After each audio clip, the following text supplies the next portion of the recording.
మనకొచ్చే కామెంట్‌లో ఎక్కువగా వచ్చే కామెంట్‌లు సాలరీ ఎలా ఉంటాయి? సాలరీలు ఎంత ఇస్తారో? కొత్త వాళ్ళకి ఎలాగా? పాత వాళ్ళకి ఎలాగా?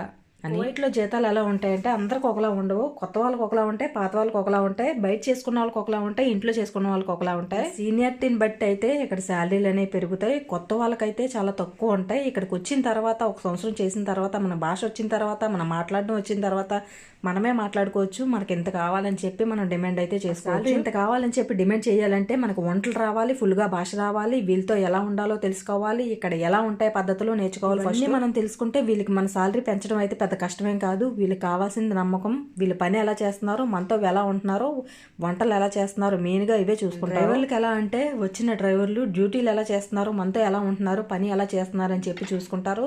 వాళ్ళు అడగకుండానే సంవత్సరానికి ఎంత అని డ్రైవర్లకు అయితే పెంచుతారు. ఇంకోటి ఏంటంటే డ్రైవర్లు అయితే చాలా అంటే చాలా జాగ్రత్తగా ఉండాలి. కువైట్ వాళ్ళు చూసేది వీళ్ళు డ్రైవింగ్ ఎలా చేస్తున్నారు, మన ఫ్యామిలీని వీళ్ళు సేఫ్గా తీసుకెళ్తున్నారా లేదా అని చెప్పి అయితే చాలా అంటే చాలా జాగ్రత్తగా వీళ్ళు కనిపెడతారు. వాళ్ళు చేసుకొని వాళ్ళ ఫ్యామిలీని సేఫ్గా తీసుకెళ్లి సేఫ్గా తీసుకొస్తే డ్రైవర్లు అయితే వాళ్ళు ఎన్ని సంవత్సరాలైనా కువైట్ వాళ్ళు ఉంచుకుంటారు. జీతాలు అయితే సంవత్సరం పెంచుతారు. డ్రైవింగ్ విషయంలో ఒకసారి 2 సార్లు చూస్తారు. ఏమైనా తేడా ఉంటే వెంటనే టికెట్ తీసి అయితే పంపేస్తారు. అండ్ ఇళ్లలో పనిచేసే ఆడవాళ్ళని తీసుకొచ్చిన కొన్ని రోజులు అయితే వాళ్ళు చెప్పుకొని వాళ్ళ చేత చేయింతారు.